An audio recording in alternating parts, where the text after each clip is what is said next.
He's got personality. He's got class. I love this guy. He's on Canada's #1 pet show right now. Minister of Industry in Canada, Mr. Tony Clement. Welcome to the program, sir. Hello. Hello, everybody. How are you?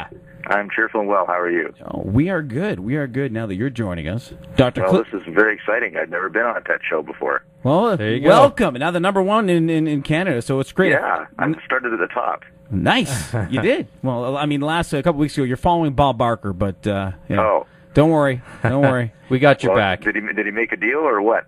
No. He said, he didn't do let's make a deal. No. He went, come on down, come on down. First and foremost, I got to thank you because, we're an online broadcasting program, and we've been getting tons of emails from a lot of people. And personally on this program, we would like to thank you for your great stance that you've taken in for the whole Internet UBB thing. And just want to get that out of the way. Thank you very much. Thank you. Thank you. Well, we certainly heard from Canadians, and we really do believe that we have to maintain and increase competition and choice for Internet and wireless. I think it's really important for our creators and our innovators and our small business people and our consumers. So and we're a perfect example of that. One of the biggest online shows in North America and in Canada. And at the end of the day, now in 2-3 months, we can say, hey, we're able to still do business because of one man, Tony Clement. Thank you. Oh, you're very welcome, sir. So let's keep those cards and letters coming. Don't worry, the cards are coming. So let's talk about you and let's talk about animals. I have a Brittany Spaniel named Roxy. So they're generally a hunting breed. Do you do any sort of hunting up in Muskoka? No, you know what? But it's just you're right. It's a second nature for this dog. She's always looking for birds and squirrels and whatever else to chase around. So and rabbits too.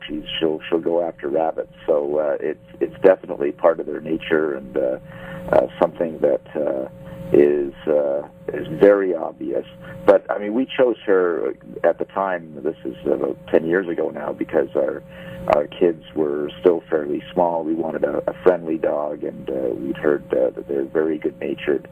And she really has grown up with the family. There's no question about it. You take the politician away for a second, and do you think from yourself, do you think having an animal at home really makes you, let's say, a better person and a better politician? Giving more empathy and sympathy for different things, Well, I think certainly a better person. You're, even if the whole world is crashing down for you, you can always have a faithful dog who likes to be petted, right? So it gives you some comfort, and I think it just, when you're around an animal like a dog, you're of course, different parts of your brain are being used and in a way being satisfied. So I think that it's just it's part of human nature to want to have a domesticated animal around, and it certainly is something that has given my kids a lot of joy, and so it's something for the whole family. It's a big responsibility. People don't understand that unless they have an animal, right? I think that's very true, and especially as kids are growing up, to they have to watch out for her or make sure she's fed on time and things like that. And there's a particular attachment with my second son Max and Roxy, so they spend probably the most time together of anybody in the family, and it's really been part of his growing up. There's no question about it, to have Roxy around, and they hang around together, and Roxy always knows when Max isn't around, and she's definitely part of the family. I have a question here for you, Tony. First off, how old is your son Max? The question's regarding him. He's 17 now. 17. So if he were to come to you, he obviously has a real close friendship with your dog, with Roxy. If he were to come to you and said, "Dad, I don't want to be a politician or a lawyer. I want to be a veterinarian," what would you say to that? Oh no, I'd be very proud if he chose that course. He's just graduating out of grade 12 this year, and he's made his applications to university and to community college, and we're waiting to hear. So he hasn't quite landed yet where his path will take him. But I think it's a great profession. You get to you're part of making sure a family is doing well, because people are very attached to their pets. There's no doubt about that. And at the same time, it's a skilled profession. There's no question about that too. Who named Roxy? That was the name that she came with, funnily enough, and we just got her obviously as a newborn pup, but she was the runt of the litter, and as it just turned out, obviously Roxy has an X in the name, and each one of my children has an X in their name. So I have Alexander, Max, and Alexa, and so Roxy just fit in right away just by virtue of that. Might as well keep it. Yeah. Does she swim as well as her father? She's a great swimmer. Okay. You can't keep her out of the lake in the summertime, and she's a bit of a bolter. So Yep. we've got this extra long. It must be about a 50-foot leash. So when she goes into the water, we at least have something that. The other thing is we're right next to some rapids, and Yep. we would not want her to get too close to the rapids. Well, we're reading up about your escapades back in July, and next time you can send Roxy out with a big 50-foot leash, and she can help save anybody who's having trouble. Helpful, but she loves the water. There's no question about it. And I'm one of the people that takes her out for walks, and she's getting a little bit older now, and she doesn't like to walk as far, and I don't want to overdo it with her.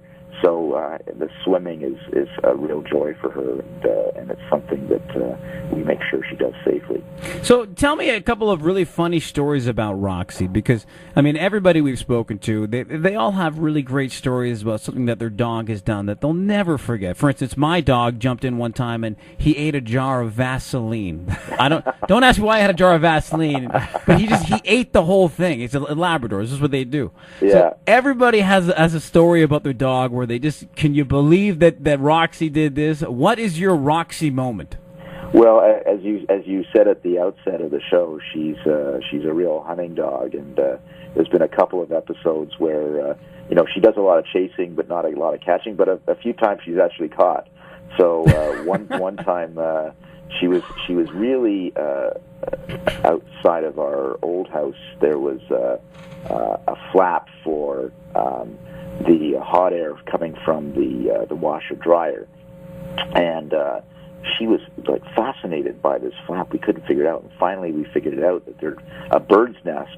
A bird had basically put her nest right in the middle of this pipe, and so as soon as we and the chicks had hatched, we could hear the cheep of the chicks, and Roxy just was not going to let it go. So we actually had to go in and try to move the nest and keep her away.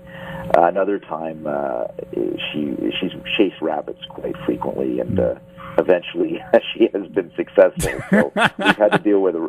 I was not around at the time. I think I was in Ottawa at Parliament, and my wife made me very aware that she had to clean up all the rabbit carrion that was everywhere. So there's been a couple of episodes of that. But she's a really good-natured dog, and generally she's pretty domesticated. Let's put it that way. Tell me one moment where, obviously, you, like you were saying before, you had a really bad day. It seemed like everything was crashing down, and that one moment where you came home and no one was there but Roxy, and just like any other dog, they just look at you with no judgment. They're not mad. They just love you more than they love themselves. What's that one moment where it was really bad, and all of a sudden for that 1 or 2 minutes, it didn't matter anymore because your dog just came up to you, and it was probably the greatest I don't have a particular story like that, but I do have my share of bad days. So, that doesn't happen in politics, does it? Exactly, and obviously she's great that way. She's always. I remember when we first got her, and Lynn, my wife, had set out some instructions for the kids. When to feed the dog. If the dog wanted out, here's, make sure you do that. And she said at the bottom, petting, 24 hours a day. Do that anytime. You're allowed to pet the dog. We want you to pet the dog.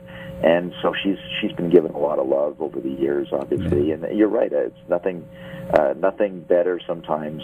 Obviously, I'm always glad to see my family, but the unbridled joy of the dog when she sees me and my familiarity. The other thing too is I'm always when I'm door knocking in my constituency, I'm always petting dogs and meeting new dogs. So she always looks at me a bit strangely, like I've been on some sort of dog affair or something. Because she can definitely sense when I've been petting other dogs. Let's put it that way. As she gets home, she's like, "I ain't eating, sorry." No. Yeah, No. exactly. Dad, you're sleeping on the couch. That's what she says.